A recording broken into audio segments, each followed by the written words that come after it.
So I'm going to share an adventure with you. I was able to draw a Paunsaugunt Utah deer tag this year. So I found myself going out scouting and taking a brand new little puppy with me. I'll show you a couple little pictures. It was kind of interesting. I actually watched my puppy grow up while scouting and in this area.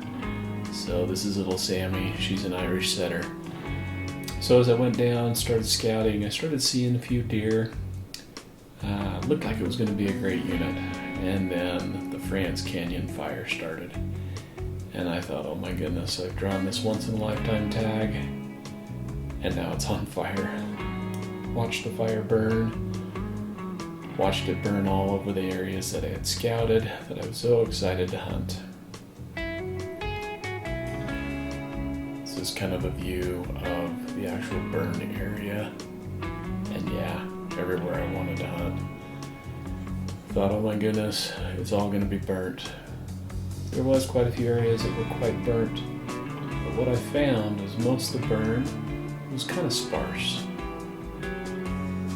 And as I started to scout, I started to notice, oh my goodness, the deer are in the burn. They seem to be almost attracted to the burn. I think all the new little shoots and the new little foliage was starting to grow, and that's what they wanted. As I started to scout this unit, bucks everywhere.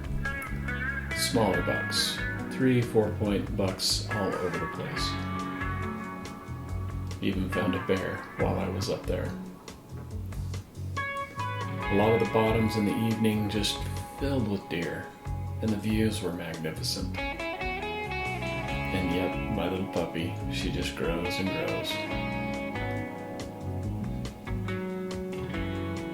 This was one special buck that I saw that was massive. Kind of hiding right under that berm. That highlights where he's at just a little bit better. Spent a lot of time going down, scouting, looking at different areas, trying to familiarize myself with the area. And yes, lots of bucks. Not really the size that I was wanting, but beautiful deer.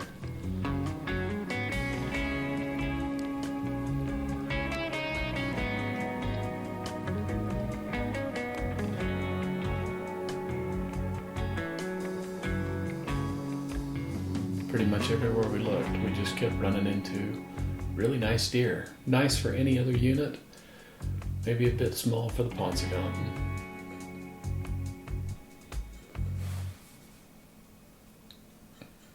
This was my camp that I set up.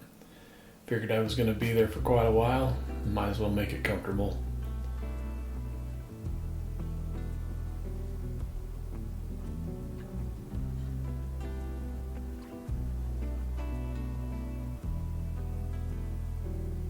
Check out this 2-point. The only thing I can figure is he's an old deer, maybe on his decline, super wide. This one was a treat. Now watch this buck. He's super tall, not super heavy, but watch when he turns sideways and you get that lined up antler view. He must have perfect genetics. I have never seen a more perfect right to left. I mean, watch this. When he turns and you see him silhouetted in that light, they line up. Look at that. That is just unreal to me, that they're so symmetrical. I thought he was beautiful. It was great to be able to film him and add that to the video.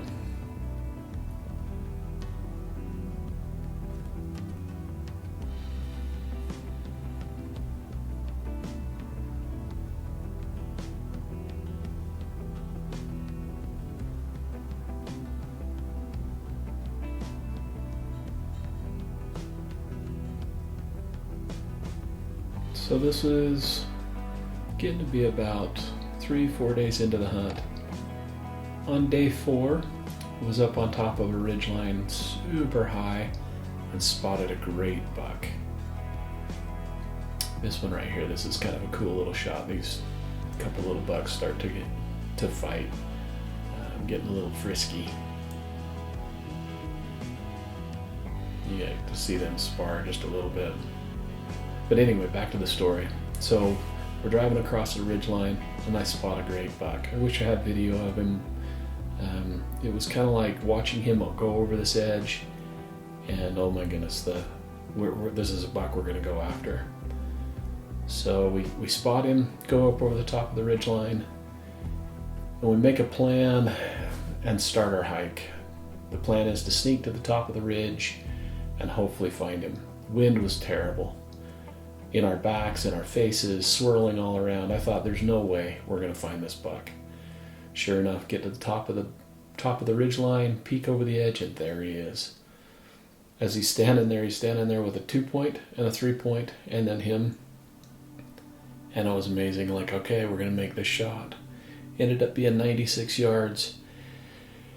And this is basically the view where he was standing. What I didn't realize was this drainage was right behind him. Made the shot. He disappeared.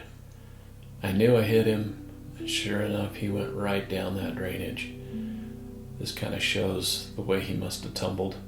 And if you look really carefully, you see him right there in the bottom. This was getting to him, and yeah, took a heck of a tumble right off that hillside. Great buck. Nice 4-point both sides with extras off the back. Beautiful deer. But yeah, he was in a ravine. This is some of the stuff that we had to go through to pull him out the bottom, to where we could get a vehicle and get him out. I was spent. Super thick stuff. Got some great shots with him. Man, what a hunt. I was so lucky to be helped by great friends. One of them accompanied me on this day and was amazing to help me get him out and get him all the way down to the road.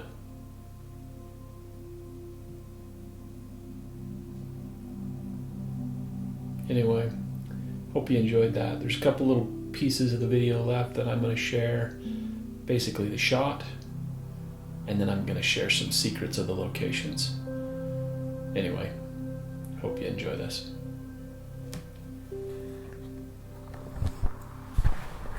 So I wanted to share one more little thing. So I created this little sketch to kind of show the shot placement, and basically what happened. So you can see on this one here, my shot came in, entered through the rib cage, went through the bottom part of the spine, and then lodged on this side. So it was actually right in between the hide and the rib cage, and I found the bullet there. If we were to look kind of a side view, it was about a 30-degree angle that the shot came in here, bottom part of the spine, missed that lung, but total damage to the lung on his right side. In hindsight, looking at it, probably a little bit high. I think what I did was a 96-yard shot, but it was such a steep angle, I should have divided that 30 degrees off there. I should have been shooting as if it were probably about a 70-yard shot. So I ended up a little bit high there. Should have been down here somewhere, and I think maybe we would have been lung, heart, maybe bottom part of a lung. But anyway, the way it worked out, he didn't even take a step. It was pretty fatal. To show you the bullet, this is the bullet that we use. That's that 220 grain dead center bullet. I was able to recover the slug. This is the slug that I found right there. Ended up weighing 171 grains. So that's 76% of its original mass. For a solid lead bullet, I think that's pretty dang good. And it was super devastating. Anyway, just wanted to create that to kind of show basically what happened. I am so very pleased and tickled with the performance of that bullet. I've had bad experiences in the past with muzzleloading, but man, the technology has changed. This is a phenomenal bullet. Anyway, hope you enjoyed that. We'll get back to the rest of the video. All right, so the last part of this video that I want to share with you is probably going to get me some hate from some people out there, because I'm going to share all of what I learned and all the secrets. There's a lot of guides and outfitters out there that probably wouldn't be too happy with me sharing all this information, but I really don't care. Ran into a few of those guys and they were kind of ignorant, so you know what? This is public land. Everybody has the right to hunt here. So this is the whole unit. You can see this green line right here. That shows, some of it's cut off from this picture, but that shows the Paunsaugunt unit. This is Onyx. This is the software that I like to use when I camp, hike, hunt, all that kind of stuff. It's pretty cool. This up here, this is the plateau, and this is Bryce Canyon National Park right here. So you can't hunt in the park, but everywhere else you can. This is all BLM land and the National Forest. A lot of people, there's different theories of thought here. So the bow hunt seemed like most of the deer are still kind of stuck up on the plateau. Muzzleloader hunt, kind of the same thing. You really don't have much deer that I noticed starting to drop off. The deer here are migratory, meaning they migrate down off the top, down into the desert, down into Arizona, but basically off this plateau. So a lot of people try to catch them down here in the desert, and I think that's good for the rifle hunt. But for the muzzleloader, it seemed like they were all still up here. To be honest, I saw a few of the outfitters and guides, and I think they're hunting on private land in these areas in the desert, kind of right in the transition where it drops off, and it was kind of frustrating. I was not impressed. They were ignorant, and like I said, this is public land. Anybody can hunt here. So I'm going to show you where I was. So this is zoomed in a little bit. So this right here is East Fork Sevier River. Tropic Reservoir is like right up here somewhere. You drop down that, and this was my campsite right here. But basically you've got Badger Creek, Skunk Creek, Blubber Creek, and then Kanab Creek kind of drops down. I did a lot of hunting up Blubber. So you go up Blubber Creek, get onto these ridge lines. Right here, we found a guzzler, and we found a lot of deer right in here, kind of all up in this area. The burn happened in here, but we found a lot of deer right there in the burn. That giant buck that I had a picture of, that's where he was right there. But it seemed like these ridge lines were the best. I'm going to show you, if we pan right over here, this is kind of a highlight of where my camp was. And as crazy as it is, this is where I shot that deer. So this right here, this is Podunk Creek. And this road right here is part of the Great Western Trail. It's also part of White Man's Bench, they call it. So White Man's Bench is this road that kind of skirts along the East Fork Sevier River Road. There's these roads that cut up right next to the park, and it's a crazy steep Jeep road. It was pretty tough to get to, but if you see this little white spot right there, that's actually that slide area that the deer took a tumble down. So pretty crazy when I start to realize just how close to camp I was, and how much work it was to get it down and out to that road right there. It was a bear. To let you know, great deer up here. That was that ridge line. Also spotted great deer right up here, another ridge line. And that seemed to be the case. A lot of the ridges, a lot of those high areas where we were finding the deer. Another thing to note, this Dairy Hollow Road, super cool. This just skirts right along that East Fork Sevier River, and we saw a lot of deer right in here. Seemed like you needed to be in the thick stuff to find the big deer. In the evening, every evening, it's like standing room only for the deer out here, but a lot of does, a lot of small bucks. The big ones were in the ridge lines. Anyway, I hope that helps. If you ever draw this tag and want somebody to talk to, message me. I'll share whatever I can with you. I had a super amazing time. Anyway, as with all my videos, thanks for watching this. This was such an adventure. Kind of a once-in-a-lifetime thing for me. But anyway, I hope this helps.